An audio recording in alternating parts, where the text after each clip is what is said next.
नमस्कार. उपवास म्हटलं की साबुदाणा खिचडी, वरईचा भात, थालीपीठ हे नेहमीचे पदार्थ आपण करतो. पण आज आपण कोणतीही पूर्वतयारी न करता अगदी झटपट तयार होणारा बटाट्याचा पराठा तयार करणार आहोत. हा पराठा गरम गरम खायला तर छान लागतोच, पण अगदी गार झाला तरी तसाच मऊ लुसलुशीत राहतो आणि चवीलाही छान लागतो. उपवासाच्या दिवशी डब्याला नेण्यासाठी अगदी योग्य पदार्थ आहे. 1-2 पराठे खाल्ले तरी पोट बराच वेळ भरल्यासारखे राहते. आणि महत्त्वाचं म्हणजे आत्ता येऊन ठेपलेली आषाढी एकादशी, श्रावण, नवरात्र या उपवासांसाठी हे पराठे खूप उपयुक्त ठरतील. हा पराठा बनवण्यासाठी विकत जे साबुदाणा आणि वरईचं पीठ मिळतं ते घेतलं तरी चालेल, किंवा घरी आपण 1 वाटी साबुदाणा आणि पाव वाटी वरई मिक्सरमध्ये एकत्र करून फिरवून घ्यायचं आणि त्याचं पीठ तयार करायचं. आणि इथे आता आपण 2 उकडलेले बटाटे घेतलेले आहेत. बटाट्यांची आपण सालं काढून घेऊयात. पराठे बनवण्यासाठी बटाट्यांचे प्रमाणही योग्य घेतलं गेलं पाहिजे. आता आपण पाहूयात की ह्या 2 बटाट्यांसाठी आपल्याला साधारणतः 1.5 वाटी आपण पीठ वापरणार आहोत. पुढची कृती पाहूयात, पण तत्पूर्वी मी आपल्या सर्वांचे आरोग्य रुची किचन कट्ट्यावर स्वागत करते. आजची रेसिपी आवडल्यास आपल्या चॅनलला सबस्क्राईब करा आणि बेल आयकॉनला क्लिक करा, म्हणजे नवीन येणाऱ्या रेसिपींचं नोटिफिकेशन सगळ्यात आधी आपल्याला मिळेल. इथे ते बटाटे आपण आता छान किसणीवर किसून घेणार आहोत. बटाटे जर आपले छान उकडले गेले असतील तर आपण हाताने ते कुस्करून घेतलेत तरीही चालेल, पण कुस्करताना एक लक्षात ठेवायचं, बटाट्याची एक छोटीशी फोडसुद्धा त्यामध्ये राहिली नाही पाहिजे, नाहीतर पराठा लाटताना आपला पराठा मध्येच फाटू शकतो. तर अशा रीतीनं आपण बटाटा व्यवस्थित 2 बटाटे किसून घेतलेले आहेत आणि याला आणखी छान आपण चविष्ट बनवण्यासाठी एक वाटण तयार करणार आहोत. इथे मी साधारण 8 ते 9 हिरव्या मिरच्या घेतलेल्या आहेत आणि त्यामध्ये एक छोटासा आल्याचा तुकडा घातलेला आहे.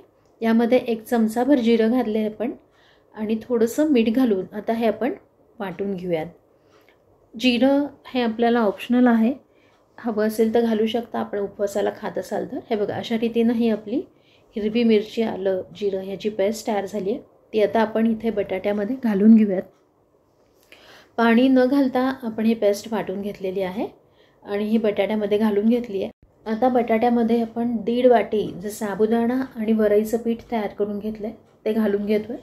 हे दोन्ही मिक्स करून आपण हे पीठ तयार केले. 1.5 वाटी हे पीठ आपण आत्ता इथे घेतलं आहे आणि चवीनुसार मीठ घालून घ्यायचं आहे. रेसिपी आवडल्यास लाईक करा, सबस्क्राईब करा आणि शेअर करा. आता हे आपण व्यवस्थित मळून घेणार आहोत. बटाट्यामध्ये जो ओलावा आहे त्यामध्येच आधी आपण हे पीठ भिजवून घेणार आहोत आणि मग लागेल तसं थोडं थोडं पाणी घालून भिजवणार आहोत. ह्यामध्ये साबुदाणासुद्धा आहे, तो पाणी ॲब्झॉर्ब करणार आहे, त्यामुळे सुरुवातीला आपण थोडं थोडं पाणी घालून भिजवून घेणार आहोत. खूप जास्तही पातळ होणार नाही आपलं पीठ, याकडे लक्ष द्यायचं आहे. म्हणूनच इथे आपण लागेल तसं थोडं थोडं पाणी घालून हे पीठ भिजवून घेणार आहोत, की जेणेकरून हे पीठ जास्त पातळ नाही झालं पाहिजे. पीठ जर पातळ झालं तर पराठा लाटायला खूप त्रास होतो. हे बघा, अशा रीतीनं आपण थोडं थोडं पाणी घालून हे छान व्यवस्थित मळून घेणार आहोत. खूप चविष्ट असा हा पराठा आपला तयार होतो आणि खूप झटपट तयार होतो. हे बघा, असा छान त्याचा गोळा तयार झाला. आता आपण हा झाकून ठेवूयात 10 ते 15 मिनटं. हे बघा, 15 मिनटानंतर आपण पाहू शकता हा गोळा अजिबात त्याला क्रॅक जात नाहीत, असा व्यवस्थित आपण छान मळून घ्यायचा. याचे आता आपण छान गोळे करून घेऊयात. मध्यम आकाराचे आपण आपल्याला हवे तसे गोळे करू शकता.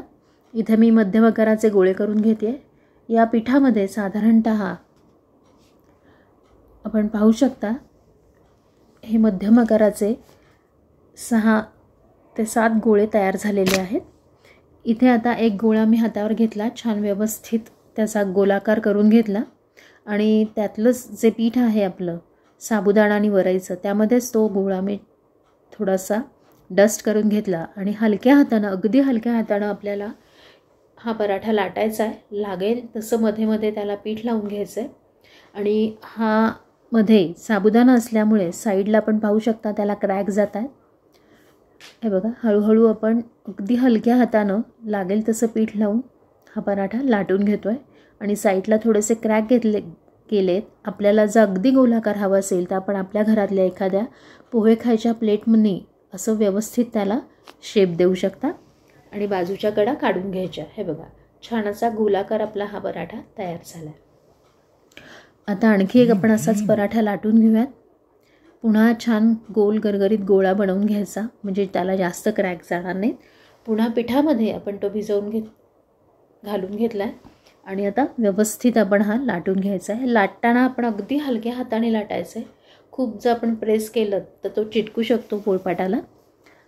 अशा रीतीनं हे बघा, हा पराठाही आपण छान लाटून घेतला आहे. इथे आता मी एक वाटी घेतली आणि वाटीनं आपण हा पराठ्याला छान गोलाकार करूयात.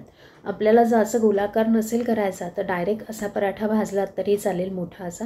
पण डब्याला द्यायचा असेल किंवा लहान मुलांसाठी द्यायचा असेल आपल्याला, तर अशा रीतीनं आपण हे छोटे छोटे पराठेही करू शकता आणि डब्याला देण्यासाठी खूप उपयुक्त ठरतात. उपवासाच्या दिवशी काय डब्याला न्यायचा हा प्रश्न पडलेला असतो, तेव्हा खूप उपयुक्त पदार्थ हा ठरतो.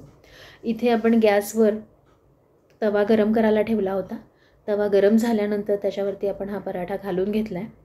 खालच्या बाजूनं पराठा 1 मिनिटभर आपण चांगला भाजून मग पलटून घेतलेला आहे आणि त्याच्यावरती आता आपण थोडंसं तेल किंवा शेंगदाणं तेल किंवा तूप आपण वापरू शकता आपल्या आवडीनुसार.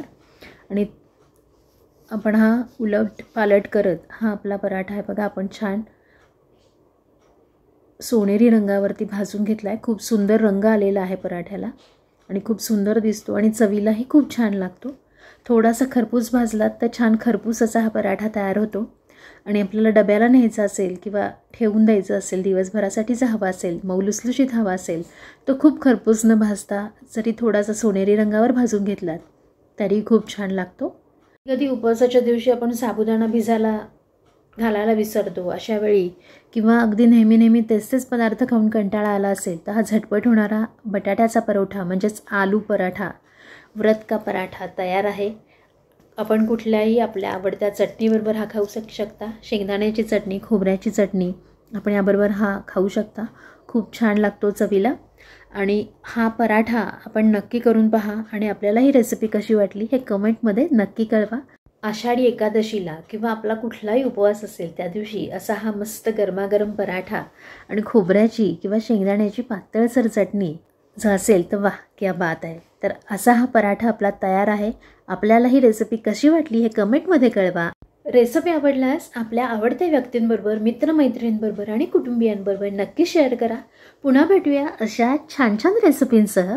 तोवर आनंदी राहा, आरोग्यदायी आणि रुचकर खा आणि पाहत रहा आरोग्य रुची किचन कट्टा. धन्यवाद.